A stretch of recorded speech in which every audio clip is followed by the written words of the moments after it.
It's episode 110 of the Fat Black Podcast. Let's get into it.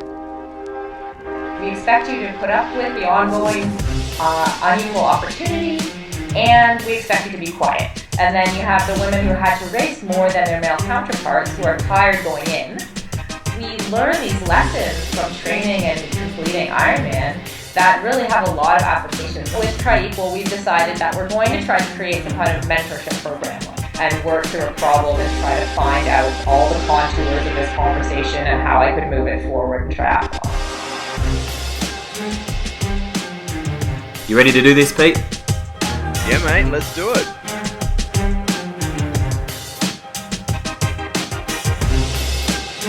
Hey guys and girls, welcome back to another episode of the Fat Black Podcast, brought to you by TriSpecific.com. Because the answers have changed.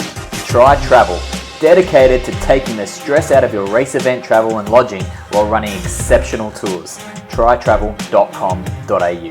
Smith Optics, authentic integration of performance and style, making the great days better. SmithOptics.com. And Vespa, nature's catalyst for optimizing fat metabolism. Are you ready to explore your outer limits by tapping into your limitless inner energy? VespaPower.com. Howdy, mate. How you doing? I'm pretty good. Actually, a little bit broken from my awesome adventure with Mac on the weekend. It was a hell of a lot of fun. Mate, that kid can hike. It was a little over 2 hours each way over, up in the Alpine, so it's not always downhill. And now we got to a beautiful camping spot, but damn, he moves a lot when he sleeps, especially when it's cold out. And I only had a 32-litre backpack, so a sleeping bag that I borrowed got left, and for my little lightweight one. So he was nice and warm and toasty. I was a little cold. But a lot of fun, and we'll do it again. Looked pretty awesome. So that's all good. So we have Sara Gross today, talking about equality in sport, something needed. Look, it's a super important issue. I think I'm really stoked actually that we got to talk to Sara about this because I've followed it on social media since it came out. I've listened to the different opinions on it. Still following it. I didn't know as much about it, obviously, as I do now that we've spoken to her about it, and that just sort of, I was getting cranky in this interview, not at Sara, just at the absurdity of why this is still a discussion in 2015. I just don't understand. Like, it's not 1950s anymore. No. I thought we'd evolved a little bit better as a species, and in particular, I thought triathletes were at the front end of stuff. Yeah. Well, maybe we haven't evolved as much as we'd like to believe. So. Well, there's a recurring theme here. I don't think it's triathletes in general are the issue. I just think it's particular governing aspects of the sport, or the longer course aspect of the sport. Yeah, I guess it's getting down to the core reasoning, not these band-aid approaches and stuff, but the core reasoning why people still feel the need to dig their nails in to keep such an outdated view on the world. Yeah, and I don't know. I don't really want to open this can of worms, but I love this sport. I love the long distance side of this sport. Not just triathlon, but particularly the ultra distance stuff. And a lot of our business is based on that. But a lot of the issues that I see with that aspect of the sport revolve around one entity.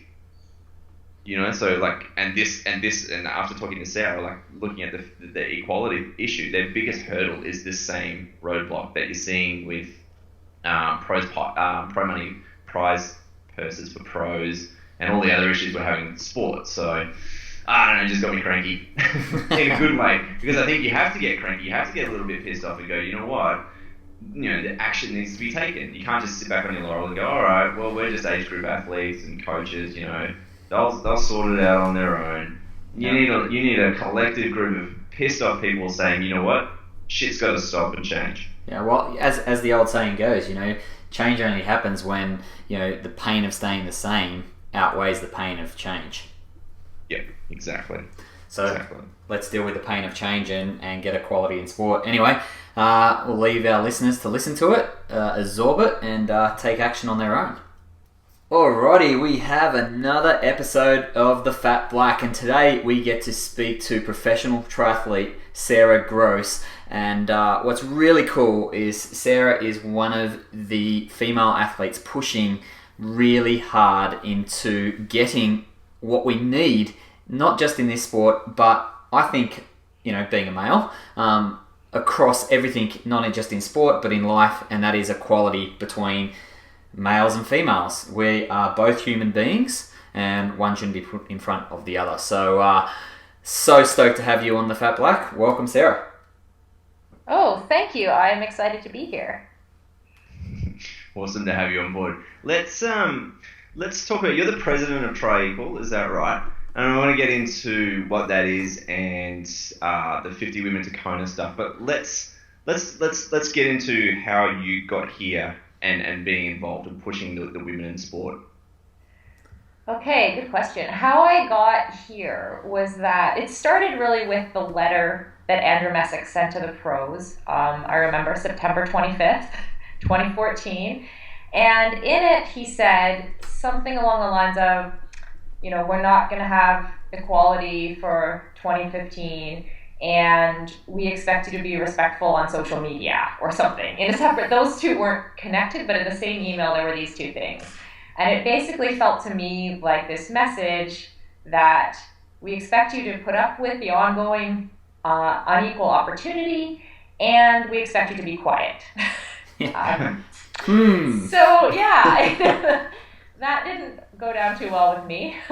And I felt then that there were a lot of people at that time obviously expressing reasonable and good opinions on this matter, and a lot of people felt that there should be equal opportunity for the women pros. And right now, just in case anyone doesn't know, there's 35 pro women who are invited to the World Championships, and there's 50 pro men. And so so there are a lot of people who feel like that's wrong, but there weren't a lot of people writing or saying anything more in depth than that. So I felt like maybe if I did a little bit of research and found out some history about women in triathlon and equality, that I would have something sort of substantial to add to that conversation. So that's kind of how I got involved. Okay. And it helps, because you did tell us at the start of this that you have a PhD in a few areas that sort of lends you some academic respect behind, diving into it and backing it up with a bit of study and research, I imagine. Yes, it certainly helped me to know where to go in the library. And also I was used to sort of researching things and getting through material really quickly, so I was able to kind of read, and it was really, really fun for me. So it was fun to go back to the library again and work through a problem and try to find out all the contours of this conversation and how I could move it forward in triathlon. Yeah, but having somebody such as yourself with the ability to research properly and then present an argument in a well-researched and therefore better understood way is probably going to get the message out there a lot clearer definition for people, especially when you're putting it up against big corporations. Yeah, I hope it helped. We still haven't achieved the equal opportunity we're looking for, but I certainly hope that it helped. I think it helped, and it helped momentum going on the movement. Yeah, well, it's going to take some time, obviously, because it's not just in the sport of triathlon that it exists. And, over the ages it's existed, and it's something we have to break through, like women in business. You just did a podcast not too long ago on the Forbes podcast, talking about, you went into mental toughness stuff and leadership for women. So maybe we can talk about that and then jump back into what TriEqual is and getting people to understand that a little bit more. But I think there's so much more that that's available to women these days, and pushing that things that are great. Like, hey, if a young girl sees their mother or other women pushing hard in these different areas, which have historically been positions of afforded to men, it can make them dream big and want to do things as well. Yes, absolutely. I sort of have a similar story myself, because I can remember going to work with my dad as a kid, and I think he was the VP for our community college when I was growing up. And I remember noticing that all the women were in these tiny little secretary spaces in the middle, and all the men had the outside offices with big windows. And I felt like it was a strange situation. I was this sort of 6-year-old girl, and I thought, well, something must be wrong here, because I want to be where the men are. I want to be doing the leading.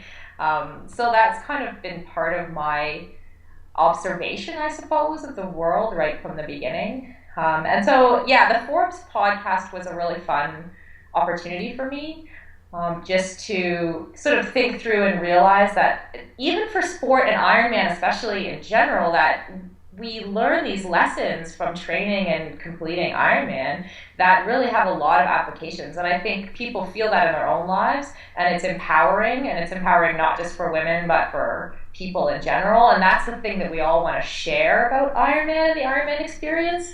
So I felt like there was a lot of crossover, and obviously the interviewer who asked to do it, Blake, she saw that crossover too. So it was fun to kind of sit down and chat about that. Yeah, absolutely. What I actually love is, right here, living in Whistler, it can be considered quite a bit of a bubble. But what I've seen, just, what I've taken aboard, and I just see tons of women out there embracing sport. And it's not just in riding their bike or whatever. There's girls absolutely charging on the downhill in the bike park. There's girls charging on the cross-country trails, and this is in the summer. I've seen girls in the skate parks, girls in the jump parks, on bikes, and there's, at the lake, swimming. Actually, I've seen more groups of females doing things than I have guys, and it's awesome.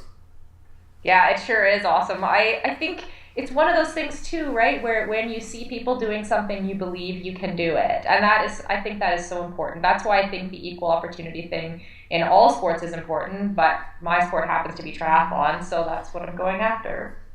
Yeah, so let's talk about that a little bit. Let's talk about what tri-equal is, and move into that irregularity across the 50 and 35 for Kona. Yeah, so tri-equal, we first started talking around February. A few of us came together, and we had written an open letter to the Women for Tri board, asking them to consider the issue of equal opportunity for the female pros.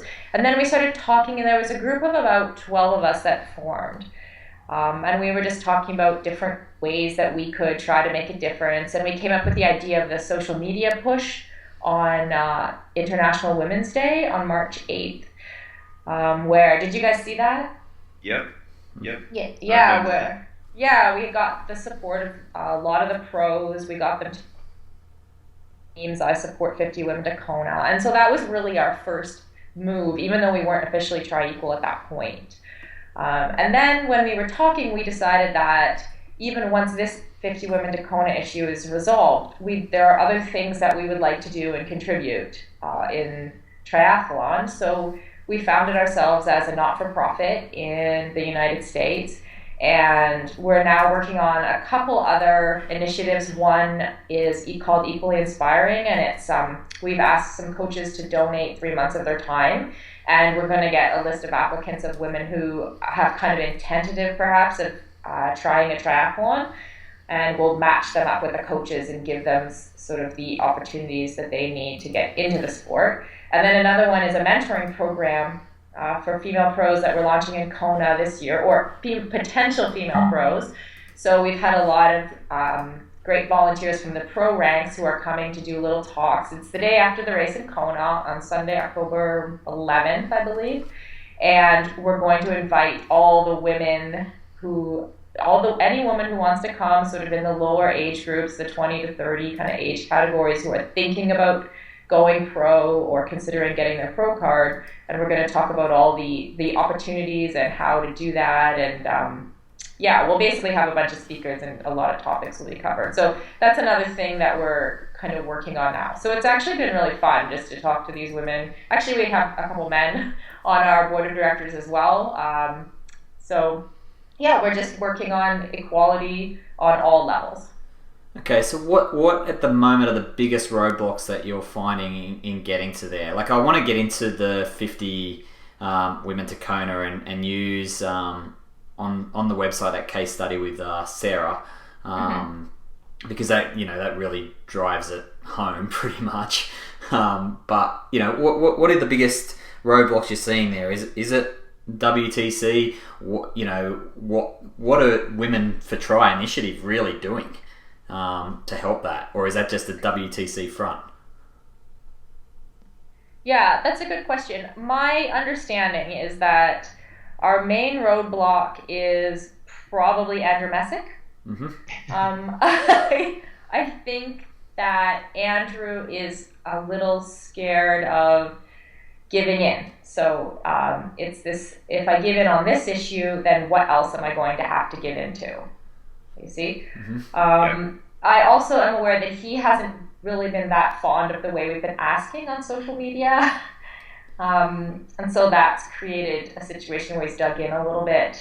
The Women for Tri board, I've talked to a lot of them individually actually, and many of them are supportive, but they have been told that that the 50 Women to Kona issue is not on the table for them. They've been told that. So I don't know if that quite excuses them. Yes, you can have this board and you can speak about women, but no, you cannot speak about women in this sort. That seems a bit weird to me. Yeah, that's pretty much it. Yeah. I find this, and just like to divert a little bit, I do find this whole thing bizarre in a way that it's 2015 and we still have to have a conversation like this. Like, I totally think what you're doing and believe in what you're doing is a really good thing, but I thought we had evolved a little bit faster than this, but quite clearly I've been naive. I can't believe that you're getting such pushback on such a simple issue in 2015 in sport. Oh, I know. It's especially because the fix is so easy. Yeah. Right? So, with what Catherine Bertine and Christy Wellington are trying to do with the Tour de France, I mean, that is a big can of worms. It's so hard to solve. Equality for women in cycling is a whole nother level. This is just a simple equal opportunity issue, 15 spots for the women. It would have been so easy for them to back in March. Okay, this is what people seem to want, so we're going to do it. And they didn't do that. Yeah, it's just stupid, really, because they're and I believe on the Forbes podcast where you made up he's like, well, there's not enough room on the pier. Come on, you've just given X amount of spots away to celebrities or people who haven't legitimately got there, but there's not enough spots for an extra 15 girls. Come on. Oh, I know. And even, I've just through talking to people, I know that Andrew himself has admitted that it's not about space on the pier. And I just feel like the hypocrisy of that, of writing that on the Ironman website and saying, this is the reason. It's numbers on the pier. I can only give slots to a certain number of people and it's not going to be you. And then proceeding to give a bunch of slots to Women for Tri board and celebrities, and then even admitting himself that that's not the issue. It's poor. Yeah. It's very poor. Let's go through Sarah Pimpiano's case study that you've got that is on the 50 Women to Kona thing, because that's clear as day right there. How much harder it is, not just on, hey, there's only 35 spots, but how much more racing a female has to do than the male. Yes, absolutely. So it's really hard. Not only are we not getting the best people there, but they're also not in the best shape. So there are women who are left out who should be there. And then you have the women who had to race more than their male counterparts who are tired going in. And that way you sort of water down the field. Actually, it was the Sports Illustrated guy who wrote that article, who noticed that if you go back to the years before we limited the number of women to, first it was 30 and then it was 35, that actually the depth of the women's field was better when there were more women. Because obviously we know what it's like. This is Ironman, so there's going to be people having a bad day. There's going to be people, and we have more people now who are tired. So back then, actually, you had a closer correlation between, say, the first and second woman and the time of the 30th woman than you do now. So they haven't actually created any depth by having less women.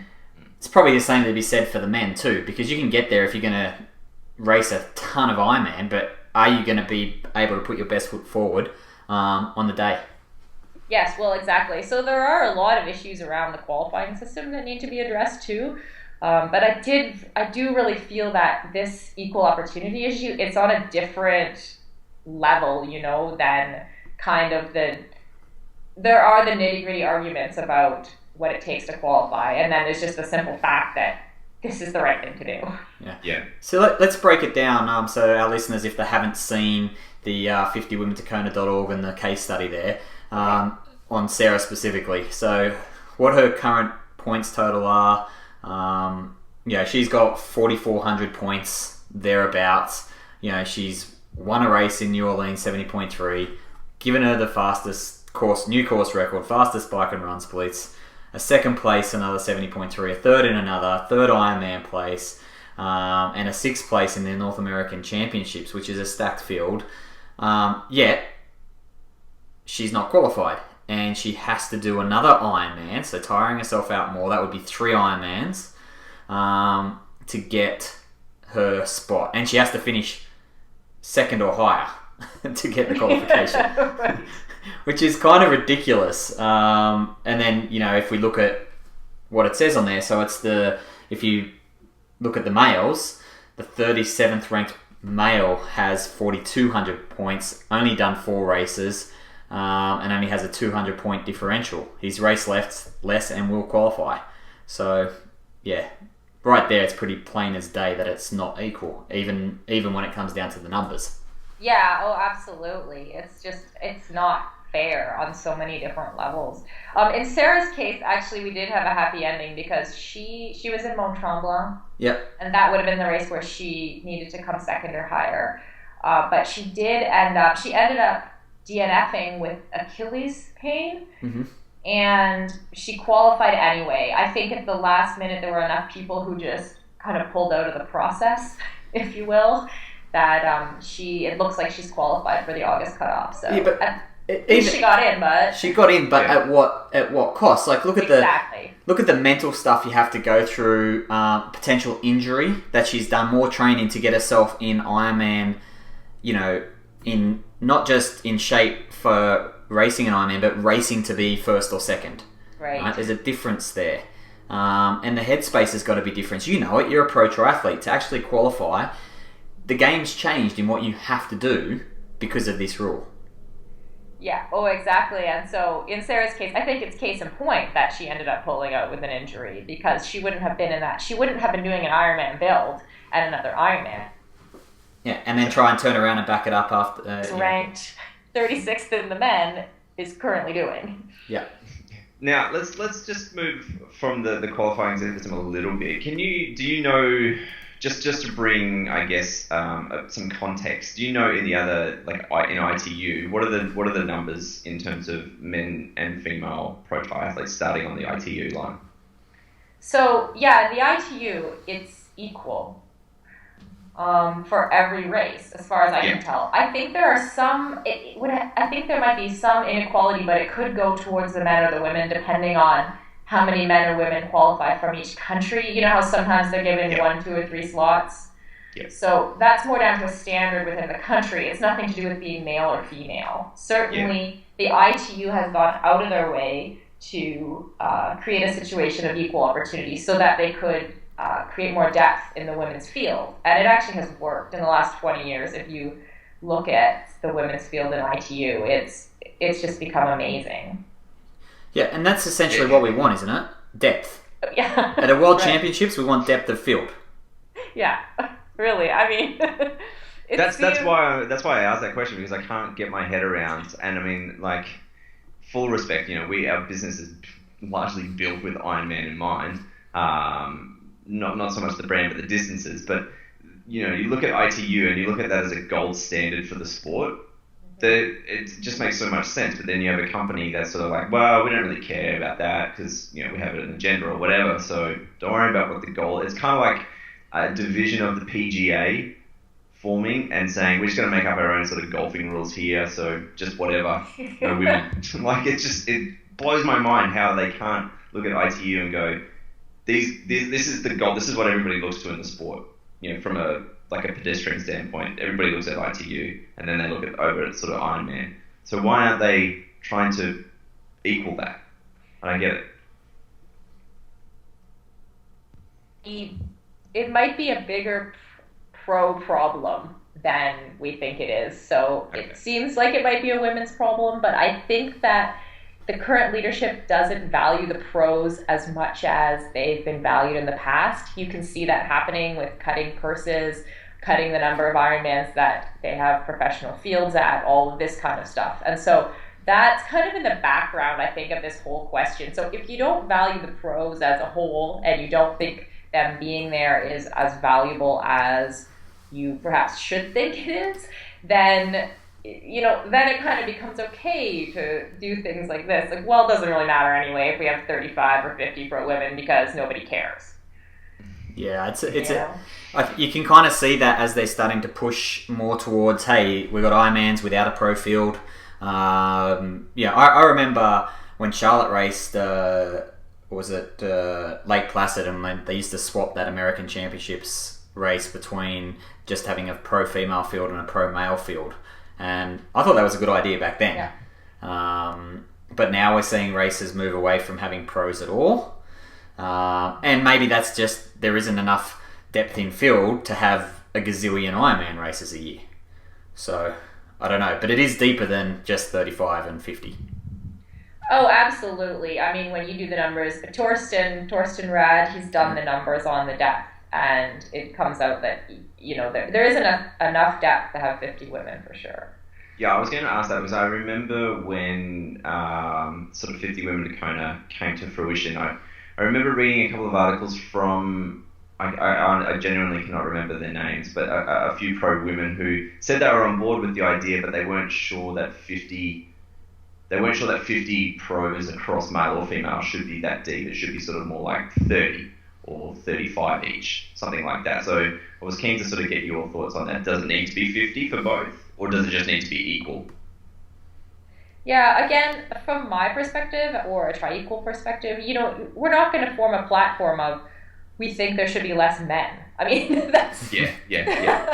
That one's not going to fly. Yeah, I don't want to take anything away from what the pro men currently have.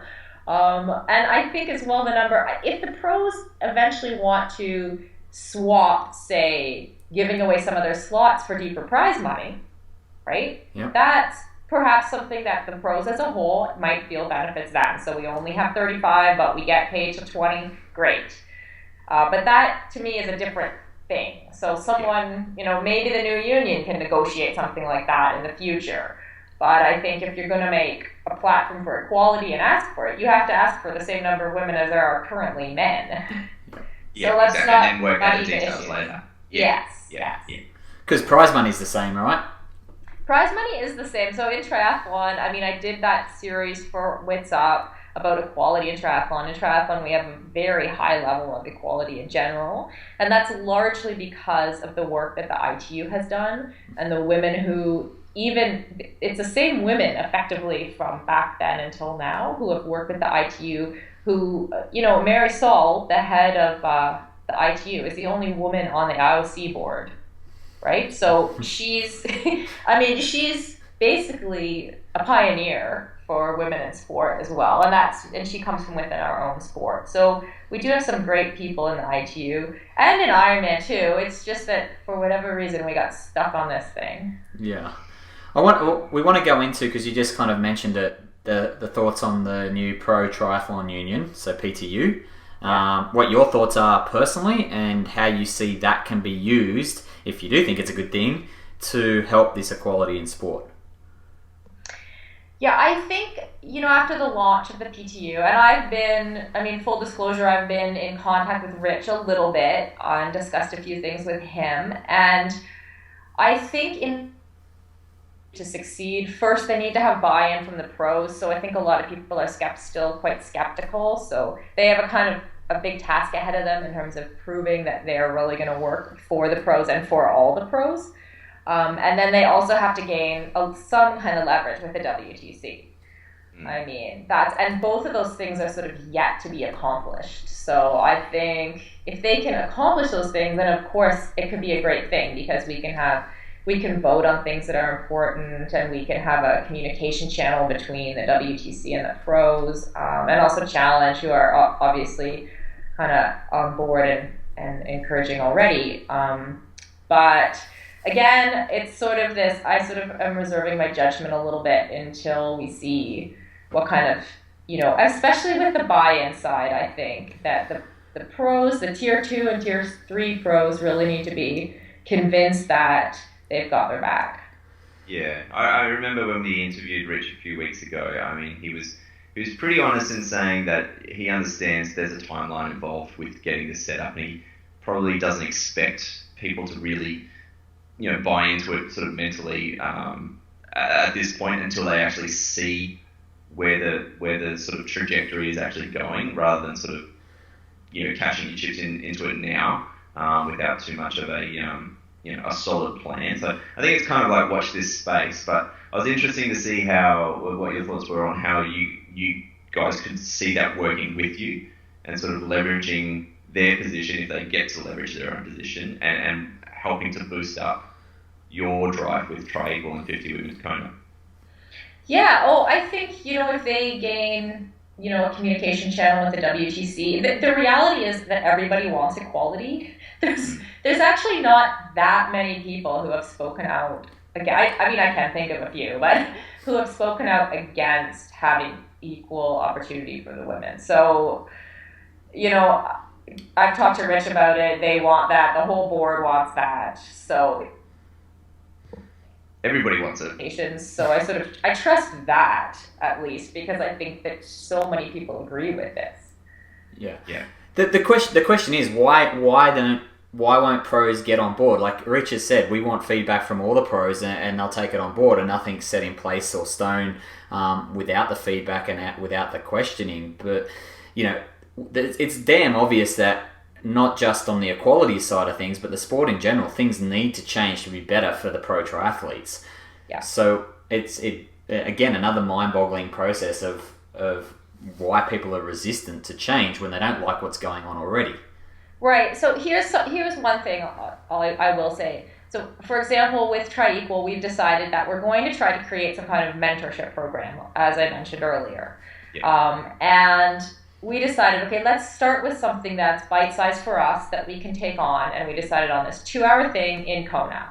It might turn in the future to week-long camps and matching people with mentors and anything else, but for now we have to do something that we can. So we've not asked anyone for money, we've not really, we've not done anything besides ask some pros to put, 2 hours of their time into putting together this little thing, and we're organizing it, and it's work, but it's not a big deal to put this together. And so we're offering something, saying, hey guys, we've got your back, we're going to do this, we're offering this for you, and we haven't asked anyone to buy into anything for $600, right? Yeah. And so I think that, and this is the conversation I've been trying to have with Rich too, that's the kind of thing that helps people to trust you if you offer them something first, not just saying what you're going to do in the future if you get their money, but that you're already doing something. And I really think that approach could move them forward quickly. Give value first. Yes. Give value first, but I think people have to understand that, hey, there's also the side of pay to play, and that you've got to invest in yourself as a professional triathlete. And if this is investment into your future, and collectively everyone's future, it might be a good thing, but the question has to be asked. It's not necessarily what's in it for me, it's what's in it for everyone collectively. Absolutely. And to his credit, Rich is listening and responding, and anyone who emails, I can expect to hear from him. So, that's definitely a good thing. It's the communication, right? It's all about communication. It's just dialogue. This is all dialogue that has to happen. So what's the future? with Tri-Equal and 50 Women's Kona, do you have, is it like you set a timeline, like we want this result by then? I know you're coming up against a pretty stubborn, arrogant brick wall there, but have you got a timeline, or is this just going to, we're going to swing this axe until we get the result? Yeah, I mean, it's impossible to make a timeline, I think, on something that is not in our control, so we'll find different ways to swing the axe, I suppose. The social media thing is pretty much coming to the end of its run. So we've had then, like you say, with the Forbes thing and with the Sports Illustrated, some outside media attention, but there are still more things that we can do.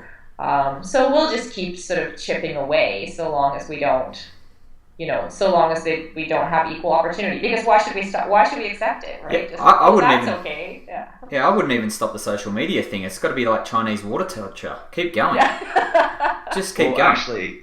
Actually, that's probably the thing that's pissed off Andrew Messick the most. So I'd be digging in on that one. But that's just me. But just be that itch that never goes away. It just scab forms and you pick it off again. Yeah.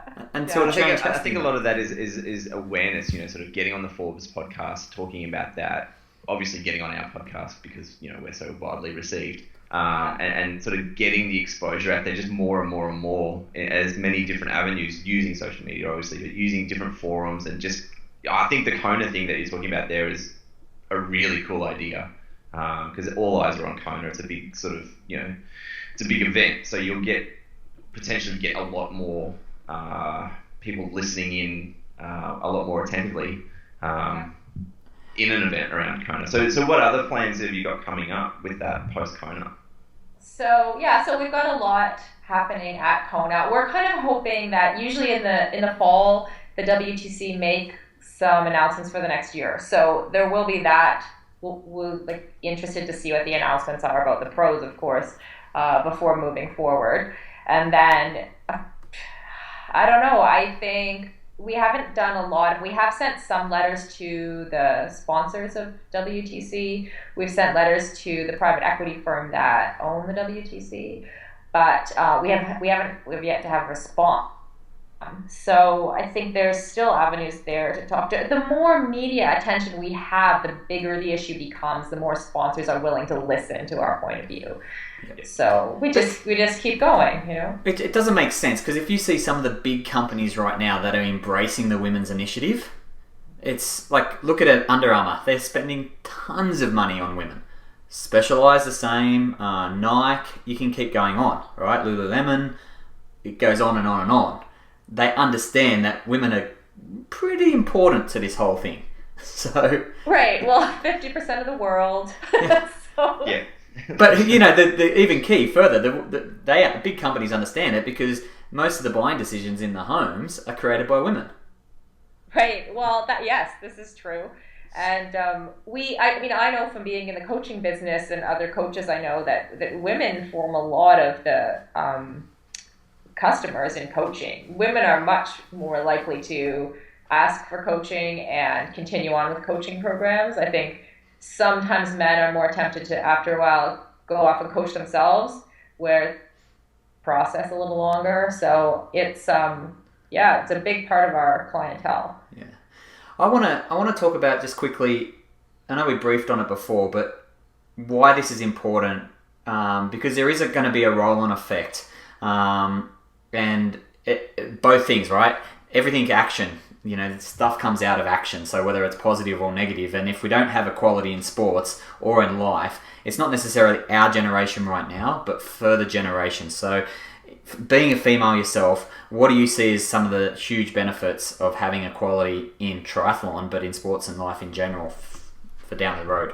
Yeah, good question. I think I like to imagine the situation where my daughter gets to watch, say, women playing rugby and soccer and basketball on TV at the same... I know those things are sometimes televised, but not anywhere near the same level as men's sport is.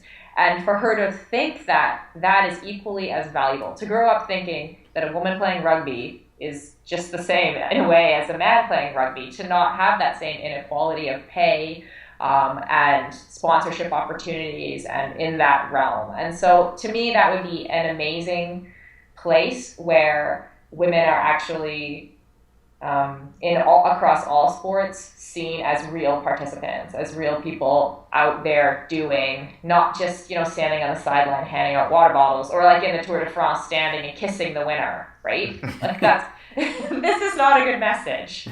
Culturally, it's not the way forward. Well, hey, when I've watched women's cycling before at stage races, and I've never seen guys kissing the winner on the podium. I've never seen it. It's just like...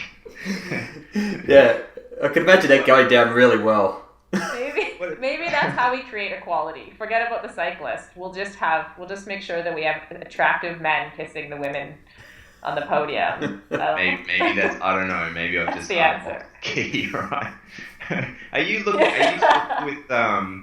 talking with other sports and sort of like rugby or any other sport? Is there sort of a collective process here where everyone's getting together and saying, hey, this is not just triathlon, it's not just Ironman, it's not just rugby or any other sort of sport, of which there are many within equality. So are you guys sort of getting together? Is everyone sort of pushing in the same direction?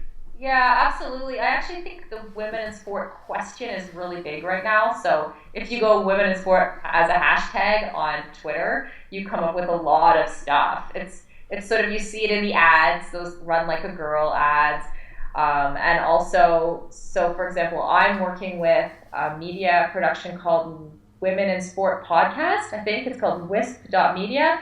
And she does podcasts with women across all sports. So she's sort of been mentoring me, and I'm interviewing some women in other sports, and I'm learning lots about the inequalities that exist in other places, which again are a lot bigger than in triathlon.